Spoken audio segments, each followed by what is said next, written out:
The property management industry is high turnover for sure. Like staff just doesn't stay. It's a really tough industry. So I think the more you can empower your team, get on the same page with who's an ideal client and why, the better your culture is going to be and the longer people will stay.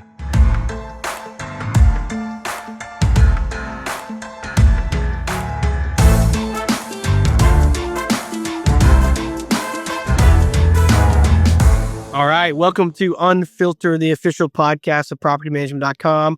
I'm your host again, Dylan Scroggins, with my co-host and founder, big dog, president, CEO. We'd never know your title, Matt Speer. So today we are pumped to have Jason Marcordes out of Landmark Property Management in Chicago. He's the owner of Landmark PM for the last 12 years and has grown up in the industry. So this man has all the bruises, but also a lot of great things to share with us today about everything from AI to building teams and all things PM. So appreciate y'all joining us and let's dive in. So Jason, me and you got connected through Mark Ainsley at first, and then I connected you to Matt, and now we're all friends here chatting. So man, to kick us off, I'd love to hear, I know you grew up in the space, but tell us like how far back, are you in diapers in PM or how far back do you go? No, I actually, my uncle owns a property management company. So I started in college working for him. Almost 15 years ago. So, Man. Yeah, I know. It's crazy. So I started working with him on the commercial side, and then I went to a couple different companies and gained a lot of experience, probably managed about 5,000 units at this point, and then started Landmark. That's awesome, man. Well, tell us about that jump. I think a lot of our listeners are anywhere from 200 to 20,000 doors. So tell us about that jump to get out and do your own thing. Yeah, I have a unique story. I was working for a family in Chicago. They managed their own portfolio and, they ended up being good friends of mine. They didn't mind that I had my own company on the side, doing my own thing, but it was always pretty small. I was flipping homes. I was managing for myself, my properties, and then just family and friends. Very active on bigger pockets. Somebody reached out from Boston and wanted to purchase a small portfolio. So I represented them on that purchase. Didn't end up happening. But a couple months later, the seller came back and they had 236 units. They wanted me to manage them. So that was my first whale of a client. And that's when I went full time with Landmark. And that was really the genesis of where we are today. Man, so those 236, did you have the LLC already? Or was that just the catalyst that pushed everything over? Yeah, at that time I had the LLC. Definitely had the experience. I had, a small book of business. We had the foundation set, but up until then, it was literally just me out there doing my thing.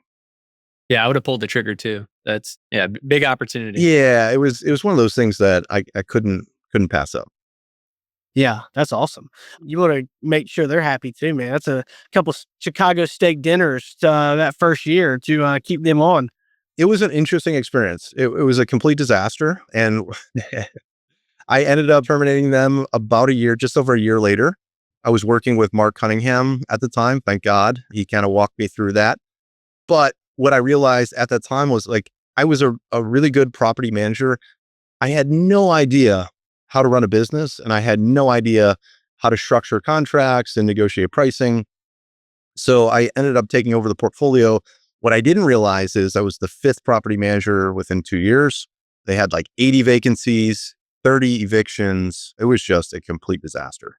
I was getting paid on collected rent, and it's you got 80 vacants. You got 30 more evictions. There's not a lot of collections going on here. So I lost my butt on that. Yeah, and Jason, I'll be honest, you mentioned that you worked for a family in Chicago, and then later you terminated them. I'm like, is this a Chicago mob story? No. That's funny. Yeah. So it was an interesting couple years for sure. Going back, would you have done it again?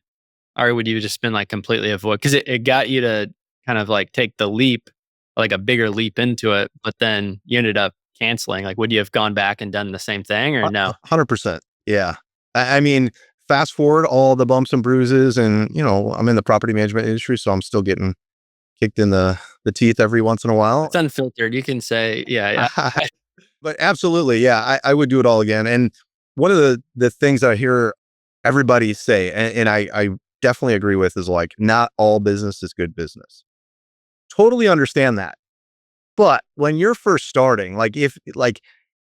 that was not good business, trust me. But it gave me the opportunity to go all in, start my thing, and mitigate risk. And yeah, absolutely, I would do it all over again. Yeah, I'm into that, man. Those first couple of years, I mean, we're all business owners. It's like you go through these waves of survival and then growth. And then you're like, oh, I'll never go back to survival again. And you're like, whoa, how'd I get here? It's like it is a roller coaster at times, even for the best businesses. So yeah, walk us through that, man. Not so much the survival stories. We could sit here for hours on that, but talk about some of the growth mechanism, things that you're doing maybe a year ago, 6 months ago that you're really excited about. And then maybe forecasting 5 years, like what are you losing sleep over in a good way because you're just giddy about and excited in regards to Landmark specifically or the PM industry as a whole? Well, and also give us a little more context, if you don't mind, around current door count and where you're at today.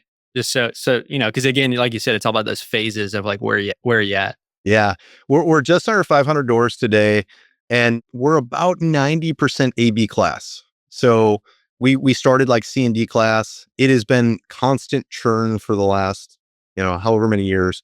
Again, we built up a portfolio of almost maybe 350, all CD class. And then when we decided, we had a couple different moments of clarity. And when we decided, all right, we're going to increase our prices significantly to force the wrong customers out. And then, we transitioned from C and D class to A and B class. So every quarter we would take a certain short list of clients and basically end the property management agreement. So it's been a long time coming. We couldn't just rip the Band-Aid off because we would have literally had no properties left. It was like grow 20, 30, 40 doors and then churn 20, 30, 40 of the wrong doors out. So it was churn, but it was in our mind positive churn. We were the one controlling it. So if we didn't, we may be, maybe 1,000 units by this point, but I'm so happy we did. How much time? So two things. How much time did that save you? Like apples to apples, like 40 doors to 40 doors as your example. And then how much more revenue were you making? Like, was it like a time and a half on rent and fees or like what? How much, like how drastic was that shift? I mean, obviously that was a process, but like dust settles, like how big was the shift? It was crazy. It was pivotal to get to the point we're at today.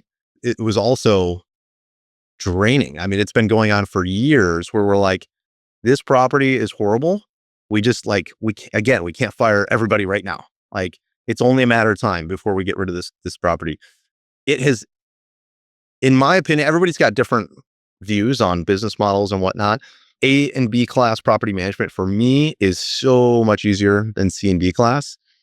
And just like that in itself saves you so much time. However, churning outdoors and bringing new doors on is very time intensive. Like offboarding all those properties is a lot of work too. So it's not like we were just, at a stable door count at any time. Like we were always offboarding 20, 30 doors at a time and onboarding 20, 30 doors at a time. So very time intensive over the last couple of years.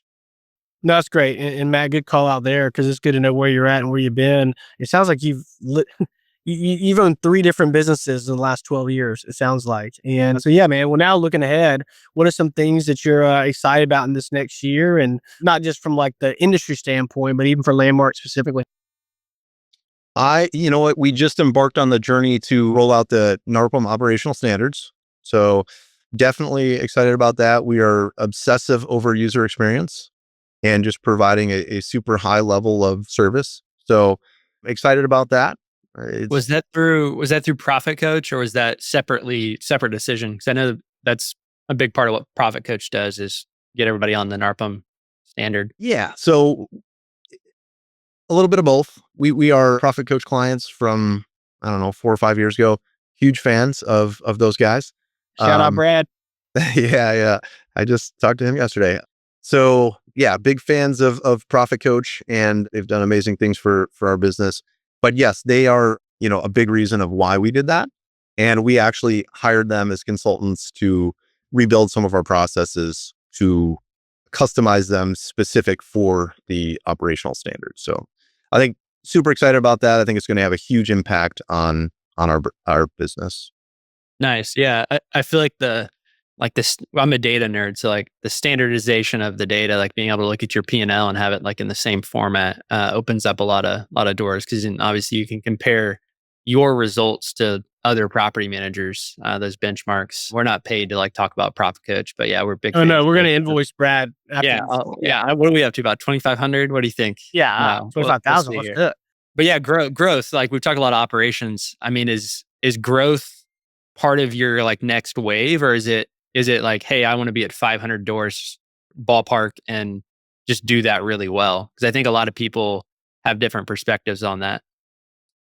Yeah, I fluctuate all the time from, I want to conquer the world to slow and steady is what we want right now. And we are growing currently at, I think our 12 growth is 16 units per month. So we're bringing on quite a few. That's all organic. And yeah, we've spent a lot. We've spent six figures easily, maybe multiple six figures on SEO, backlink building, digital ads, Google ads, Facebook ads, all that stuff over the last couple of years. So we've tried it all. We're heavy into SEO, specifically like blog and video content, and then backlink building and directories. But yeah, some things have worked, some things haven't. We're looking at acquiring other property management companies now. So that would definitely supercharge things. But it is really tough in our industry and then also in our market, because Chicago, like the keyword Chicago property management, that brings in, let's just call it 100 leads per week. Only a small portion of those are actually relevant leads to us, because so much of the city we don't manage in. So it's been a struggle. Like we've done it really, really well, but it's tough for sure. Yeah, I just typed that in. I'm in Indianapolis right now, but you're number one Google business, number one organic. You can see little propertymanagement.com action on there as well. Yeah, that's just a subtle shout out, but yeah, that's an interesting problem, because you want the right leads. You don't just want any lead, especially tying back to what you were just talking about earlier. I mean, you probably brought on a lot of those clients in the past and then shedded them later. Yeah, well, we're hearing that a lot too. Even in a lot of these conversations, it's like the right leads, but also like what is the right business that you want to build for this season of life too? Because I'm sure there's plenty of people at 1,500 doors that wish they were at 750. Plenty of people at 750 who wish they were at 2,000. So it's all about seasons of life. And we're not going to interview your wife, we promise. But it's like, would you rather have 500 doors or 15? So it's like there's different levels of stress, but also rewards for each size.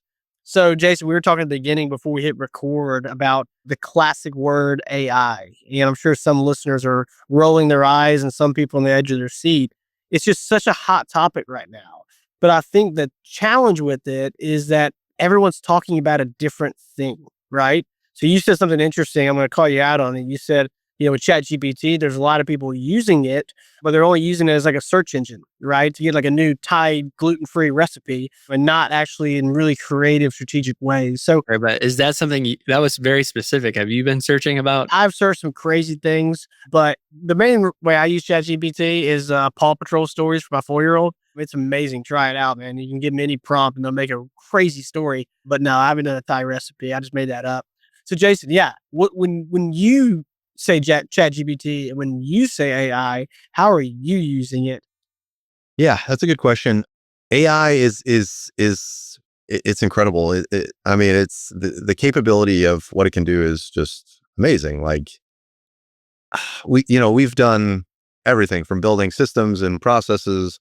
We've built calculators and apps and you name it. I mean, it's amazing. I think right now we have the AI Olympics going on at my company. Yeah, who's we? You said we are building it. Like, tell us more. Yeah, just the team in general. So we have a Teams account. So everybody at the company in the, quote unquote office has an account, and I'm pushing them to use it more and more. I'm pushing them to use it like Google as a search engine just to get familiar with it, but then also to go, a couple layers deeper to start to develop some of these things that we're talking about, some of the more complex things, systems, processes, new policies, procedures, those type of things. I remember the first conference I was at where a keynote speaker was talking about AI, and it was like sort of laughable. It was just like the most basic like things that we're seeing now at that time, but it's kind of transformed into, all right, we'll use it to write emails, and then we'll use it to build processes, and then ROI calculator and our own GPTs. But let's talk about, I mean, because you were just talking about a lot of your leads coming from SEO. Are you seeing, like, do you see a future where AI impacts how your business as a local business gets leads? Yes, absolutely. So I think you and I have had this conversation before. Google, you know stuff that I don't know about Google. I'm Google kind of throwing a owned leading question at you, but yeah, you know a lot too. I mean, your Google owned perspective. whatever 99% of the search volume at some point, or whatever it was, is crazy. Like, I mean, it's like Band-Aid. It's actually a bandage, but they've done so well at branding that you call it a Band-Aid. It's the same thing. Like, you don't search for something, you Google it. And I think they're losing market share big time to ChatGPT and other AI software out there. So I think it's going to be huge. I think at some point, whether Google catches up or whatever, like, AI is going to be the new search engine. It's already becoming that, and you have to take steps to optimize for that AI search for sure, like 100%. And I think the early adopters are going to be the ones who are rewarded. Yeah, and I think it's a lot of like, if you just take a step back and think about like what did Google do so well, and really what they did was just made it easy to like do research. And so when you do a Google search, like now it's like old school Google search, they serve you up page one with 10 links. So you can go look at 10 articles specific to that search to go find your answer. Jason, one thing to chime in on the AI discussion is that I think it's also like a signal, right? So if someone finds you through AI, it's like a signal that they're like a pretty savvy buyer, right? I mean, we love leads, but it's also the lead source that's important. So, we're always like grateful when leads come in, but it's also like, how did it come in, right? I mean, someone texting you and saying, hey, like my best friend from kindergarten, owns a property in your portfolio. Like we love to work with you too. Like the fact that they came in from that, like you're starting from a head start. So that's the way I look at it, as these owners who are coming in through Chat GPT or AI, whatever tool they're using, like they're already positioning themselves as probably a more savvy business person buyer because of how they found you. Yeah, I couldn't agree more. And it's not to be honest, it's not something I thought of before you mentioned it. And I'm like, that's pretty smart. And you're absolutely right. I would assume that's going to be a more savvy customer for sure. And I think that's going to pair well with our push. And it's not just us, it's the industry as a whole, but the push toward the asset management side, which we haven't talked about yet. But I agree. I think that's probably a savvier client, and they're going to be looking for more technology and more on the asset management side. Let's talk more about asset management. What are y'all doing in that space? And what do you think how that space is going to grow, and just property management as a whole? Well, we're excited about that for sure. I think us as a company, we've done a really good job on the property management side, taking care of what needs to be taken care of. But we've done a poor job on the asset management side as far as maximizing the return and maximizing that investment. So just the awareness of different metrics and, that have allowed us to track different things and change policies, change procedures to optimize that investment. Super excited for that. We're looking at a couple different softwares now to roll out to help deliver that to our clients. So Cool. Yeah, I've always been, as someone, I'm not a property management owner, but, people talk about investment properties. And I feel like so many times they emphasize the properties part of that word, and just kind of thinking, hey, we got to keep this house going, right? Cash flow property. But at the end of the day, like we forget that it's like a long-term investment. Like people are making, major life windfalls, years down the road from these. And I think that word investment is just as much in the phrase, right? So really position yourself as an investment manager, not just a property manager. Like it's a very like it should be a more common narrative, right? Like I'm not just here to like fix the fridge when it breaks, but like this is like an investment vehicle for you that could change your life, and reposition that narrative. I think it's a really cool shift that's happened in this space. yeah, 100%. That is traditional property management to a T. It's just like take care of the day to day, whatever needs to get done. But like you said, at the end of the day, it's an investment. So like, why do we not offer the same level of clarity and service that like a Schwab or a E-Trade or something like that? I would almost guarantee that majority of landlords out there that have third-party management have no idea if they're making money or not on their property. I own a portfolio of units as well, and I don't know. I don't know what the return on investment is, to be honest. So yeah, I'm all about it. I think it's something that we should be delivering, and I'm excited to roll it out. I think it's going to be a huge improvement, not only for our clients, but eventually, like industry wide. I think they're going to move toward this. Yeah, I think we're in an era of credibility. Yeah, going back to the credibility, I think, yeah, it works both ways though, because Jason, as you're going from, let's say, 500 to 750 because of what you learned of the space, yeah, that's 250 more doors. But let's say it's, whatever, 2 doors per owner. That's 120 new owners that you're having to deal with. So when you have the strength in numbers, I mean, dealing with the property is one thing, dealing with the property owner is a whole other thing. So when you can have the positioning and the strength to choose the property and choose the property owner, like that makes your life a lot better too. So now you have, a certain, yeah, just like from headaches and everything, you have a positioning where you can vet more opposed to the property and the owner, which seems like a massive strength. Yeah, absolutely. That is for sure a real thing. Again, starting years ago, like all business was good business for us, and we bring on everybody. And the next thing we did was like, okay, let's filter out some of these crummy properties. Let's go from C and D to A and B. And then we got to a point where we're like, okay, portfolio looks pretty good. Now let's go to the owner. Like, who do we not want to work with? Who's not a very pleasant person? And it also has to do with the owner of the company. So the owner of the property management company's philosophy. Some people want to grow at all costs and they're like, I will take everybody and anybody. I'm much more of a kind of middle ground guy. Like, I want to grow for sure, but I also want the lifestyle. So I want, a little bit less stress. I mean, property management like just comes with stress. It's kind of synonymous, but I'd like to mitigate risk a little bit, reduce stress. So yes, we are very, choosy about the properties we bring on and the owners as well. Yeah, I feel like a lot of it's about your philosophy with your team too, right? Because like if you're the owner that is just like chilling on the beach and just kind of not really active in the business at all, you're going to likely lean towards, hey, just take on every door, just do your job, sort of mentality. But then you're going to lose your best team members because of that, right? Yeah.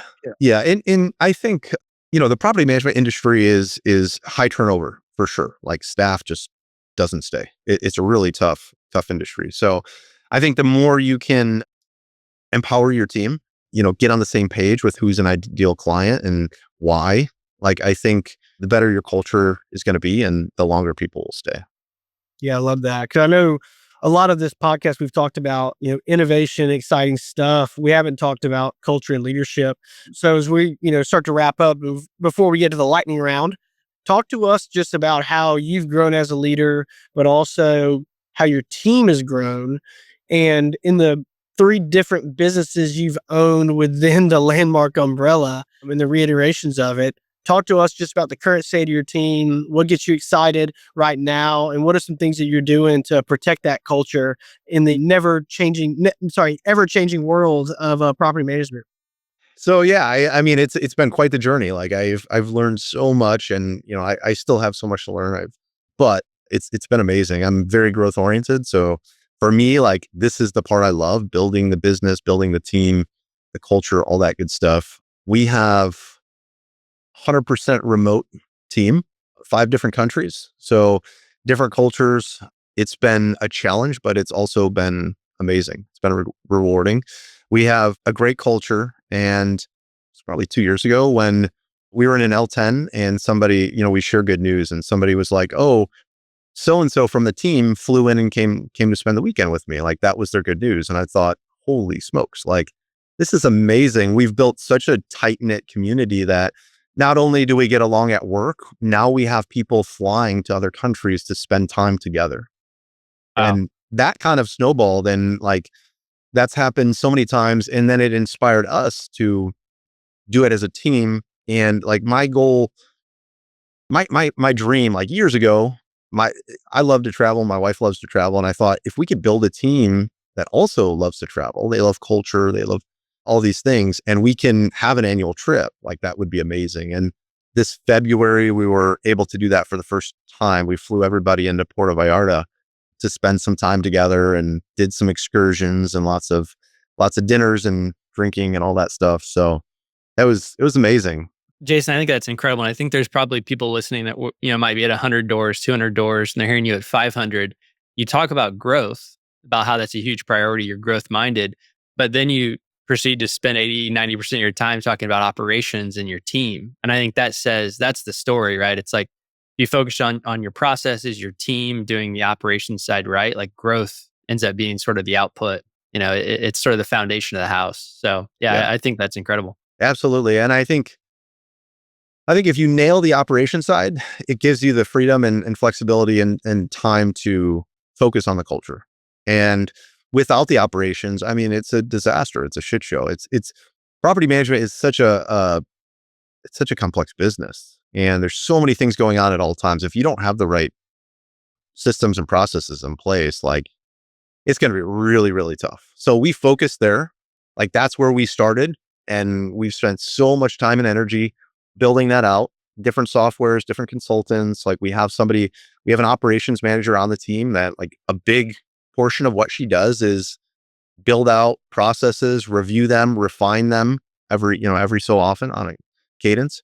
And that allows us to like run relatively smooth and then spend time like on culture. We have 2 events per month via Google Meet where it's on the clock. At the end of the day, we all get together and we play a game. We either play trivia or, whatever, Pictionary. We've played charades. Sometimes it's a happy hour, like whatever. Awesome. And yeah, man, it's been awesome. It's awesome. Yeah, because so many times people think of, regardless of the business, even outside PM, they think of process and people as separate things. But if you have great processes, like your people are going to like that. Like if you use top of the line software and like, even for someone who has to have like trucks for their team and like not just buying like the lowest grade truck they can buy trim level wise, like they don't have to buy them like an F-350, but just like providing people with the right tools and the right systems and even EOS. Like what a fantastic way where people know like what's going to happen every week. So just little things like that, those processes being tight, allow your people to love it. And also you to keep people. As you keep people, like you're just going to get better and better, but you don't have to keep training people and hiring people and dealing with that. So yeah, well done on seeing that synergy, for lack of a better word. It makes sense that, your retention on your property seems awesome, but it seems like your retention on your team is incredible. Well, Jason, you mentioned acquisition as a lever for growth earlier as well. It's almost like you're doubling down on operations. You can actually go acquire doors, bring them in, and then maybe those people or those clients are going to be, happier because of those systems. So it's almost like playing a press defense in basketball or something. It's like you're so good at your systems, it ends up, defense turns into offense. Yeah, absolutely. In some ways. So that's the theory. That's the thesis. I haven't proven it yet, but that's the PE playbook or the franchise playbook is like hammer operations, get it, finely tuned and then rinse and repeat. So maybe that's the goal. We'll see. Jason, thanks again for spending time with us. We're going to do a bit of lightning round and wrap it up here. So we've mentioned ChatGPT already, so you're not allowed to say that. But what's another favorite tool or app for your business? And house rule, you're not allowed to mention a PM software. Cool. Favorite tool by far, hands down, is EOS. If you do not have an operating system for your business, it will 100% change your life. It did for me.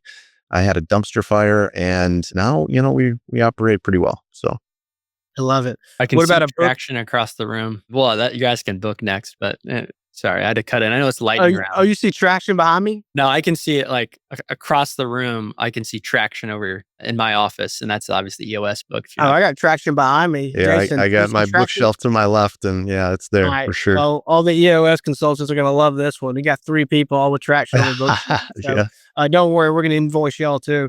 All right, Booker podcast. Every PM leader should check out now. So I would say traction, but we just talked about EOS. So if we can't say that, I would say They Ask You Answer. It's a content marketing book. Definitely changed the game for us, for sure. Okay, tell us more there because I feel like that's increasing. I'm on LinkedIn a lot. Obviously, I'm in the recruitment game. I noticed you had a YouTube channel doing research for this. I know Mark, our mutual friend Mark, just kills it on the social media. I love his stuff, man. He does great stuff on LinkedIn. I know he does a lot of stuff locally with Chicago. But how are you thinking about content and why are you doing it? Well, I'm certainly not doing it because I love it, because that is like the least favorite thing I have to do. It's just important. It's important to be out there, be the authority, be credible.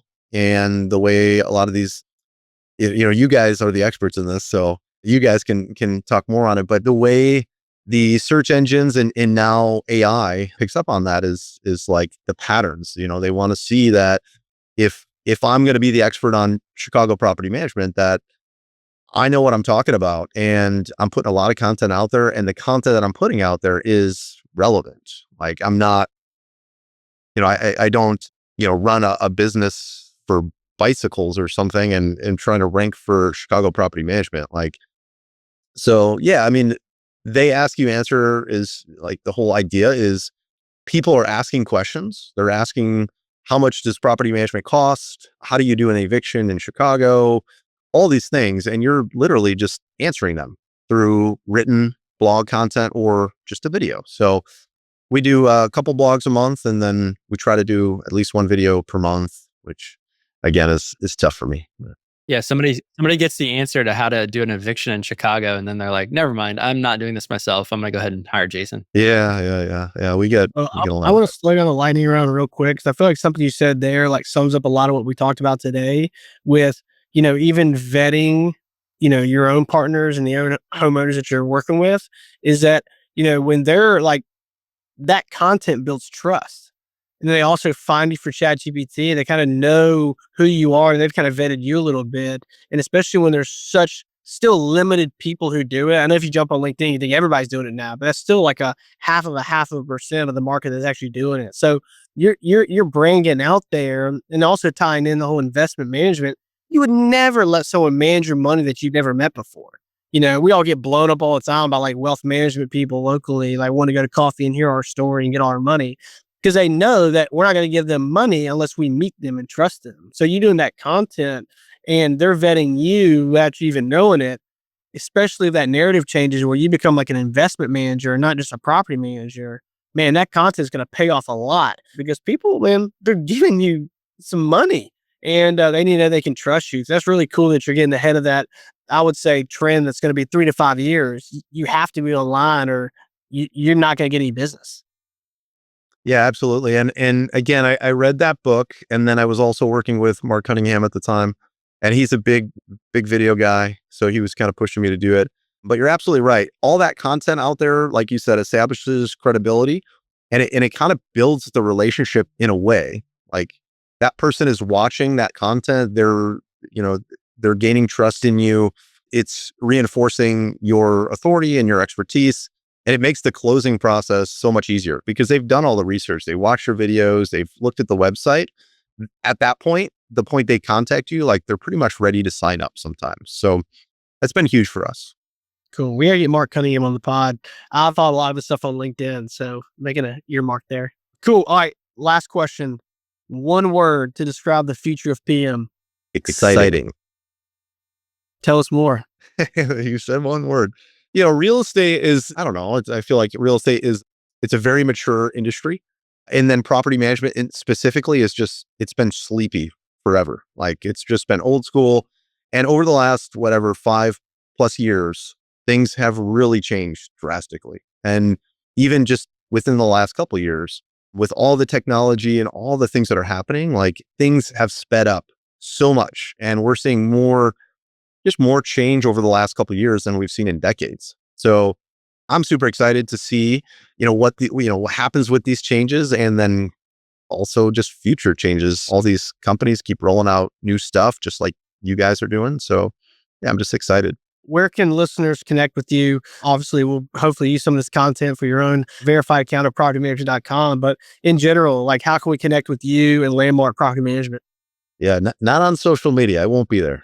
You can reach out. My wife handles all those accounts. If you want to reach me, you can email me. So it's Jason at landmarkrgc.com, or you can go to our website. It's chicagospropertymanagement.com. That's Chicago's with an S, chicagospropertymanagement.com. Great domain. Love Or that. just Google Chicago Property Management. We'll be there. You'll find Show it. Yeah, number one. yeah. Love Yeah. it. Oh no, flexing there. Yeah. Matt, any final words? Well, I mean, Jason's also a propertymanagement.com customer, so he'll be showing up on number one if Yeah. you chat GBT it as well. So no, this has been great, Jason. Really appreciate it, man. Yeah, All it's right, I'm been going to fun. send an invoice to you, Matt, for mentioning propertymanagement.com. So I was getting cut off earlier. I just got to throw it in there at least once. So awesome. Well, hey, Jason, thanks again, man. We really appreciate the time. Cool. Thanks, guys.